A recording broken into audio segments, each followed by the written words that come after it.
ಪ್ರೀತಿಯ ಆತ್ಮೀಯ ಬಂಧುಗಳೇ, ಹೇಗಿದ್ದೀರಾ? ಇದೇನಪ್ಪ ವಿಡಿಯೋ ಸ್ಟಾರ್ಟ್ ಮಾಡುವಾಗ ಎಲ್ಲೋ ಪ್ರಯಾಣ ಬೆಳೆಸಿದಾರಂತ ಅನ್ಕೋತಾ ಇದ್ದೀರಾ? ಹೌದು, ನಾವು ಟ್ರೈನಲ್ಲಿ ಹೋಗ್ತಾ ಇರೋದನ್ನು ನೀವು ನೋಡ್ತಾ ಇದ್ದೀರಾ. ನಾವು ಸಡನ್ನಾಗಿ ಪ್ಲ್ಯಾನ್ ಮಾಡಿ ಟ್ರಿವೆಂಡ್ರಮ್ ಕಡೆ ಹೊರಟ್ವಿ. ಕೇರಳದ ಕ್ಯಾಪಿಟಲ್ ಟ್ರಿವೆಂಡ್ರಮ್ಗೆ ಹೊರಟ್ವಿ. ಟ್ರೈನಲ್ಲಿ ಹೋದ್ವಿ. ಫ್ಲೈಟ್ ಟಿಕೆಟು ಸಿಕ್ಕಿಲ್ಲ. ಮತ್ತು ಸುಶಾಂತ್ ಫ್ಲೈಟ್ ಬೇಡ ಅಂತ ಹೇಳ್ತಾ ಇದ್ದ ಕಾರಣ ಟ್ರೈನಲ್ಲಿ ಹೋಗಿ ಟ್ರಿವೆಂಡ್ರಮ್ಮಲ್ಲಿ ಟ್ರೈನ್ ಇಳಿದು ನಾವು ಬುಕ್ ಮಾಡಿರೋ ಹೋಟೆಲ್ ಗೋಕುಲಂ ಗ್ರ್ಯಾಂಡ್ ಅಂತ ಒಂದು ತುಂಬ ಸುಂದರವಾದ ಒಳ್ಳೆಯ ಹೋಟೆಲು, ಅಲ್ಲಿಗೆ ಹೋದ್ವಿ. ಹೋದ್ಮೇಲೆ ಹೋಟೆಲ್ ಎಂಟರ್ ಆಗಿ ನೋಡಿ ಹೇಗಿದೆ ಹೋಟೆಲ್ಲು ಅಂತ. ಕೆಳಗಡೆ ರೆಸ್ಟೋರೆಂಟ್ ಇದೆ, ಮೇಲ್ಗಡೆ ಎಲ್ಲ ಫುಲ್ಲು ರೌಂಡ್ ಶೇಪಲ್ಲಿ ರೂಮ್ಸ್ಗಳಿವೆ. ತುಂಬ ಚೆನ್ನಾಗಿದೆ ಹೋಟೆಲ್ಲು. ಸ್ವಲ್ಪ ದುಬಾರಿಯಾದ ಹೋಟ್ಲಾದರೂ ತುಂಬ ಚೆನ್ನಾಗಿತ್ತು. ಹಾಗೆ ನಾವು ರೂಮ್ ಒಳಗೆ ಹೋಗ್ತಾ ಇದ್ದೀವಿ.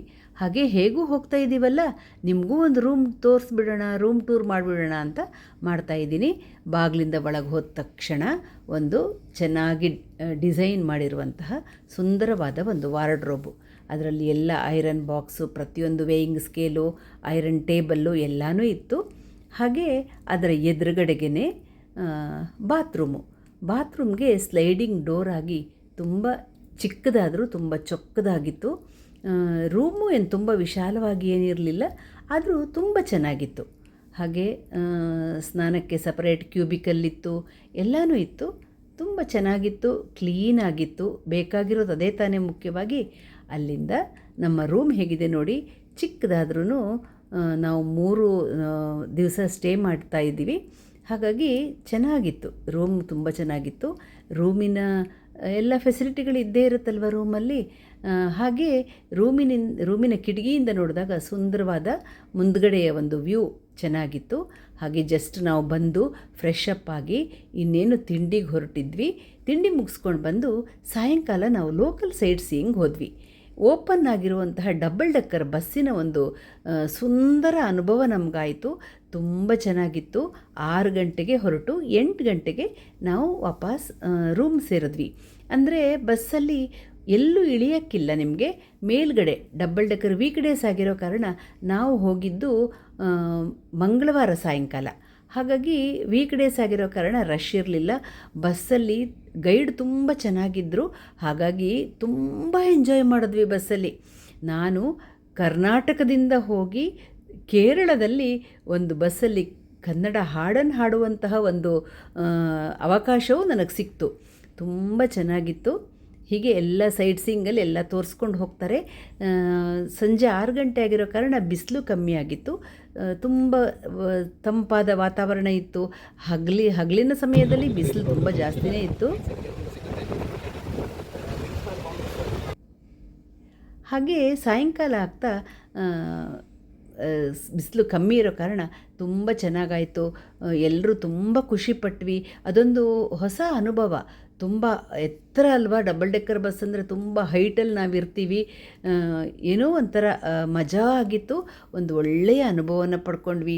ಹಾಡಿದ್ವಿ, ಡಾನ್ಸ್ ಮಾಡಿದ್ವಿ, ಎಲ್ಲನೂ ಮಾಡಿದ್ವಿ. ತುಂಬ ಖುಷಿಪಟ್ವಿ. ಪ್ರತಿಯೊಬ್ಬರು ತುಂಬ ಖುಷಿಪಟ್ಟರು. ಹೀಗೆ ನಾವೆಲ್ಲ ಮುಗಿಸ್ಕೊಂಡು ಹೋಗ್ತಾನೇ ಇದ್ದೀವಿ. ಇದು ಕೇರಳದ ಅಸೆಂಬ್ಲಿ ಅಂತೆ. ಅದು ತುಂಬ ಚೆನ್ನಾಗಿತ್ತು. ಬಿಲ್ಡಿಂಗ್ಗಳೆಲ್ಲ, ಹಾಗೆ ಇದೆಲ್ಲ ಝೂ. ಇದು ಅಂಬಾನಿ ಮನೆ ಥರದ ಒಂದು ದೊಡ್ಡ ಬಿಲ್ಡಿಂಗ್ ಅಂತೆ. ಇದೊಂದು ಫೇಮಸ್ ಚರ್ಚು. ಹೀಗೆ ನೋಡಿಕೊಂಡು ನನ್ನ ಹಾಡು ಕೇಳಿ ನೀವು ಒಂದ್ಸಲ. ಗುರು ತುಳಸೀವನ ಮಾಲೆಯ ಕೊರಳು ಬಗೆ ಬಗೆ ಹೊನ್ನ ಉಂಗುರವಿಟ್ಟ ಬೆರಳು ಸೊಬಗಿನ ನಾಭಿಯ ತಾವರೆಯರಳು ಕೃಷ್ಣಮೂರ್ತಿ ಕಣ್ಣ ಮುಂದೆ ನಿಂತಿದಂತಿದೆ. ಕೃಷ್ಣಮೂರ್ತಿ ಕಣ್ಣ ಮುಂದೆ ನಿಂತಿದಂತಿದೆ. Thank you.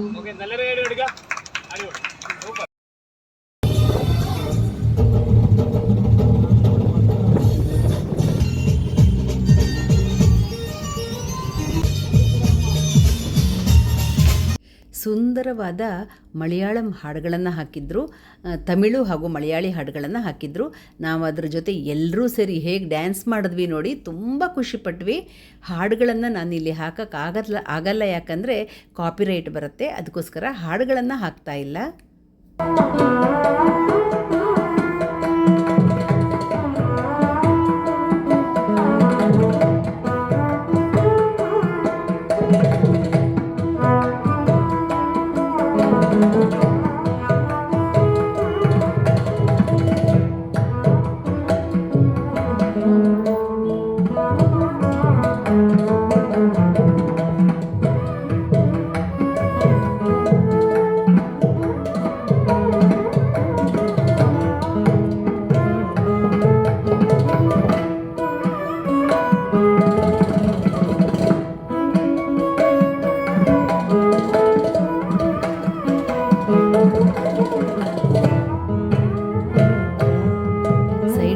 ಮುಗಿಸಿ ತುಂಬ ಖುಷಿ ಪಟ್ಕೊಂಡು ಬಸ್ಸು ನಮ್ಮ ಹೋಟೆಲ್ ಮುಂದೆ ವಾಪಸ್ ಬಂದ ಕಾರಣ ನಾವು ಹೋಟೆಲ್ ಹತ್ರ ಇಳ್ಕೊಂಡು ರೂಮ್ ಸೇರಿಕೊಂಡ್ವಿ.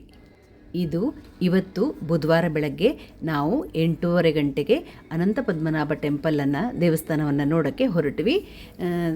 ಬೆಳಗ್ಗೆ ದರ್ಶನಕ್ಕೆ ರಶ್ ಇರುತ್ತೆ ಅಂತ ಹೇಳಿದ್ರು, ಹಾಗಾಗಿ ಸ್ವಲ್ಪ ಬೇಗನೆ ಹೊರಟ್ವಿ. ತಿಂಡಿನೂ ಮಾಡಿಲ್ಲ, ಹಾಗೆ ಹೊರಟು ಮೊದಲು ಪದ್ಮನಾಭ ದೇವಸ್ಥಾನಕ್ಕೆ ಹೋದ್ವಿ. ಅಲ್ಲಿಯ ನಾರ್ತ್ ಎಂಟ್ರೆನ್ಸ್ ಅಂದರೆ ಉತ್ತರ ಭಾಗದ ಒಂದು ದ್ವಾರದಿಂದ ನಾವು ದೇವಸ್ಥಾನವನ್ನು ಪ್ರವೇಶಿಸಿ ಸ್ಪೆಷಲ್ ದರ್ಶನ ಮಾಡಿಕೊಂಡು, ಅಂದರೆ 500 ರೂಪಾಯಿ ಟಿಕೆಟ್ ತಗೊಂಡು ಆ ದರ್ಶನದಲ್ಲಿ ದೇವಸ್ಥಾನಕ್ಕೆ ಹೋದ್ವಿ. ಕೇರಳದಲ್ಲಿ ಈ ಥರ ನನ್ನ ಸುಶಾಂತರ ವಿಶೇಷ ಚೇತನ ಮಕ್ಕಳಿಗೆ ಅದೆಷ್ಟು ಉತ್ತಮ ಸೌಲಭ್ಯ ಅಂದರೆ ಆ ಮಕ್ಕಳಿಗೆ ಅದೆಷ್ಟು ರೆಸ್ಪೆಕ್ಟು, ನಮಗೂ ಅಷ್ಟೇ ತಂದೆ ತಾಯಿಗಳಿಗೆ ಅದೆಷ್ಟು ರೆಸ್ಪೆಕ್ಟ್ ಅಂದರೆ ಅವನಿಗೆ 500 ರೂಪಾಯಿ ಟಿಕೆಟೂ ಇಲ್ಲ, ಫ್ರೀ ಟಿಕೆಟು, ನಮಗಿಬ್ಬರಿಗೆ ಮಾತ್ರ ಟಿಕೆಟು. ಹಾಗೆ ಎಲ್ಲ ಕಡೆಗಳಲ್ಲೂ ನಾವು ಎಷ್ಟು ಕಡೆಗಳಿಗೆ ಹೋಗಿದ್ದೀವಿ, ಎಲ್ಲ ಕಡೆಯಲ್ಲೂ ಅವನಿಗೆ ಫ್ರೀ, ಕೆಲವು ಕಡೆ ನನಗೂ ಫ್ರೀ, ಕೆಲವು ಕಡೆ ಅವನಿಗೊಬ್ಬನಿಗೆ ಫ್ರೀ, ನನಗೆ ಟಿಕೆಟ್ ಇತ್ತು. ಹಾಗಾಗಿ ಮತ್ತೆ ಮುಂದೆ ಅನಂತ ಪದ್ಮನಾಭ ದೇವಸ್ಥಾನದಲ್ಲೂ 500 ರೂಪಾಯಿ ಟಿಕೆಟ್ ತೊಗೊಂಡ್ರು ನಮಗೆ ಎಷ್ಟು ಕರೆದು ಎಲ್ಲರೂ ಒಳಗೆ ಕರ್ಕೊಂಡೋಗಿ ಮುಂದೆನೇ ಬಿಟ್ಟರು. ನೋಡಿ, ಇದು ಅನಂತ ಪದ್ಮನಾಭ ದೇವಸ್ಥಾನ, ಅದರ ಉತ್ತರ ಭಾಗದ ಗೇಟಿಂದ ನಾವು ಒಳಗೆ ಹೋದ್ವಿ. ಅದನ್ನು ಮುಗಿಸಿ ಇದು ಅಟ್ಟುಕಲ್ಲು ಅನ್ನೋ ಒಂದು ಟೆಂಪಲ್ಲು, ಅಲ್ಲಿಗೆ ಬಂದಿದ್ವಿ. ಭಗವತಿ ಟೆಂಪಲ್ಲು ತುಂಬ ಚೆನ್ನಾಗಿದೆ. ಅಲ್ಲಿ ಫೋಟೋ ವಿಡಿಯೋ ಯಾವುದು ಆ್ಯಲೋ ಮಾಡಲ್ಲ, ಹಾಗಾಗಿ ಅದು ದೇವಸ್ಥಾನದ ದರ್ಶನ ಮಾಡಿಕೊಂಡು ಅಲ್ಲೂ ಅಷ್ಟೇ ಅವನಿಗೆ ಒಂದು ವಿಶೇಷವಾದ ಒಂದು ಸೇವೆ, ಪೂಜೆ ಎಲ್ಲನೂ ಅಷ್ಟೇ ತುಂಬ ನಾನು ಎಲ್ಲೂ ನೋಡಿಲ್ಲ. ಇಷ್ಟು ವರ್ಷಕ್ಕೆ ನಾವು ಈ ಥರದ ಒಂದು ಫೆಸಿಲಿಟಿಯನ್ನು ನಾವೆಲ್ಲೂ ನೋಡಿಲ್ಲ. ದೇವರ ದರ್ಶನ ಮುಗಿಸ್ಕೊಂಡು ನಂತರ ನಾವು ಶ್ರೀ ಚಿತ್ರ ಆರ್ಟ್ ಗ್ಯಾಲರಿ ಅಂತ ಅಲ್ಲಿಗೆ ಹೋದ್ವಿ. ಅಲ್ಲೆಲ್ಲ ತುಂಬ ಪೇಂಟಿಂಗ್ಸು, ಫೋಟೋಗಳು, ಹಳೆಯ ಕಾಲದ ರಾಜರ ಮನೆತನದ ಬಗ್ಗೆ ಎಲ್ಲ ಇದೆ. ಅಲ್ಲಿಂದ ಅದರ ಪಕ್ಕನೇ ನಿಮಗೆ ಪುತೇನ್ ಮಲಿಗಾ ಪ್ಯಾಲೇಸ್ ಮ್ಯೂಸಿಯಂ ಅಂತ ಇದೆ. ತುಂಬ ಅದ್ಭುತವಾಗಿದೆ ಅಂದರೆ ಅದು ಹೇಳೋಕ್ಕೆ ಪದಗಳೇ ಇಲ್ಲ. ಹಾಗೆ ಇದು ನಮಗೆ ತ್ರಿವೇಂದ್ರಂನ ಮ್ಯೂಸಿಯಂ. ಇದ್ರ ಒಳಗಡೆ ನಿಮಗೆ ನೇಪಿಯಾರ್ ಮ್ಯೂಸಿಯಂ ಅಂತ ಒಂದಿದೆ, ಝೂ ಇದೆ, ಆಮೇಲೆ ನ್ಯಾಷನಲ್ ಹಿಸ್ಟ್ರಿ ಮ್ಯೂಸಿಯಂ ಅಂತ ಒಂದಿದೆ, ಅಕ್ವೇರಿಯಂ ಇದೆ, ಎಲ್ಲ ಇದೆ. ನಿಮಗೆ ಝೂ ದೊಡ್ಡದಾಗಿರೋ ಕಾರಣ ನಡೆಯೋಕ್ಕಾಗಲ್ಲ, ಅಂದರೆ ಬುಗ್ಗಿ ಫೆಸಿಲಿಟಿಗಳು ಇದೆ. ಆದರೆ ನಾವು ಹೋಗೋವಾಗ ಬುಗ್ಗಿ ಫೆಸಿಲಿಟಿ 2:30 ನಂತರ ಅಂತ ಹೇಳಿದ್ರು. ನಾವು ಅಷ್ಟೊತ್ತು ಕಾಯೋಕ್ಕಾಗಲ್ಲ ಅಂತ ನಡ್ಕೊಂಡೇ ಝೂ ಒಳಗೆ ಎಲ್ಲ ನಡ್ಕೊಂಡೇ ಹೋಗಿ ಬಂದ್ವಿ.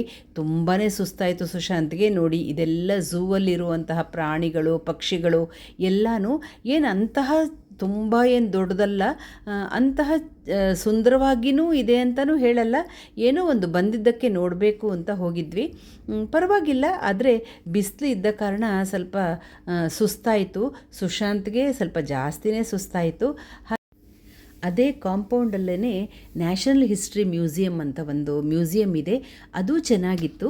ಪರವಾಗಿಲ್ಲ, ಅಂದರೆ ಅಲ್ಲೆಲ್ಲ ಪ್ರಾಣಿ ಪಕ್ಷಿಗಳ ಪಳೆಯುಳಿಕೆ, ಅಂದರೆ ಪ್ರಾಣಿಗಳು ಪಕ್ಷಿಗಳು ಸತ್ತೋದ್ಮೇಲೆ ಅದರ ದೇಹದೊಳಗೆ ಸ್ಟಫ್ ಮಾಡಿ ನಿಜ ಪ್ರಾಣಿ ಪಕ್ಷಿ ಥರ ಮಾಡಿ ಇಟ್ಟಿದ್ರು. ಚೆನ್ನಾಗಿತ್ತು ಒಂಥರ ನೋಡೋಕ್ಕೆ. ಬಂದ ಮೇಲೆ ನಾವು ಆ ಜಾಗದಲ್ಲಿರುವಂತಹ ವಿಶೇಷತೆಗಳನ್ನು ನೋಡ್ಕೊಂಡು ಹೋಗೋದು ಇಷ್ಟ ಆಗತ್ತೋ ಬಿಡುತ್ತೋ. ನೋಡಿ, ಝೂಯಿಂದ ಬರ್ತಾ ಎಲ್ಲರೂ ಹಣ್ಣಾಗಿಬಿಟ್ಟಿದ್ದೀವಿ, ಕೆಂಪಾಗಿಬಿಟ್ಟಿದ್ದೀವಿ. ಹಾಗೆ ಇಲ್ಲೂ ಅದೇ ನ್ಯಾಷನಲ್ ಹಿಸ್ಟ್ರಿ ಮ್ಯೂಸಿಯಮ್ಮಲ್ಲಿ ಇದಿರೋದು ಆನೆಯ ಮೂಳೆ, ಇದು ದೇಹದ ಮೂಳೆ. ಹಾಗೆ ಎಲ್ಲ ಪ್ರಾಣಿಗಳದ್ದು, ಮನುಷ್ಯಂದು ಅಸ್ಥಿಪಂಜರಗಳು, ಹಾಗೆ ಎಲ್ಲ ಪ್ರಾಣಿಗಳನ್ನು ಸ್ಟಫ್ ಮಾಡಿ ಪ್ರಾಣಿಗಳನ್ನು ಪಕ್ಷಿಗಳನ್ನು ಎಲ್ಲ ಇಟ್ಟಿದ್ರು. ನೋಡೋಕ್ಕೆ ನಿಮಗೆ ನ್ಯಾಚುರಲ್ ಹಕ್ಕಿಗಳ ಥರನೇ ಕಾಣಿಸ್ತಾ ಇತ್ತು. ಹಾಗೆ ಎಲ್ಲ ರೀತಿ ಪ್ರಾಣಿ ಪಕ್ಷಿ ಹಾವುಗಳು ಎಲ್ಲನೂ ಇತ್ತು.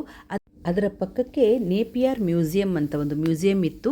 ಆದರೆ ತುಂಬ ಲೇಟ್ ಆಗಿರೋ ಕಾರಣ 3 ಗಂಟೆ ಆಗಿರೋ ಕಾರಣ ನಾವು ಊಟ ಆಗಿರಲಿಲ್ಲ. ಊಟ ಮಾಡೋಕ್ಕೆ ಹೋಗಿ ಊಟ ಮುಗಿಸ್ಕೊಂಡು ಅಲ್ಲಿಂದ ಶಂಗುಮುಖಂ ಬೀಚ್ ಅಂತ ಆ ಬೀಚನ್ನು ನೋಡಿಕೊಂಡು ಹಾಗೆ ವಾಪಸ್ ನಮ್ಮ ರೂಮಿಗೆ ಬಂದ್ವಿ. ಇಲ್ಲಿಗೆ ಇವತ್ತಿನ ನಮ್ಮ ಕಾರ್ಯಕ್ರಮ ಮುಗೀತು. ಅದನ್ನು ನಿಮಗೂ ತೋರಿಸೋಣ ಹೇಗಿದೆ ಅಂತ ನಾನು ವಿಡಿಯೋ ಮಾಡಿ ಹಾಕ್ತಾಯಿದ್ದೀನಿ. ನಾಳೆ ನಾವು ಕನ್ಯಾಕುಮಾರಿ ಕಡೆಗೆ ಹೋಗ್ತಾ ಇದ್ದೀವಿ.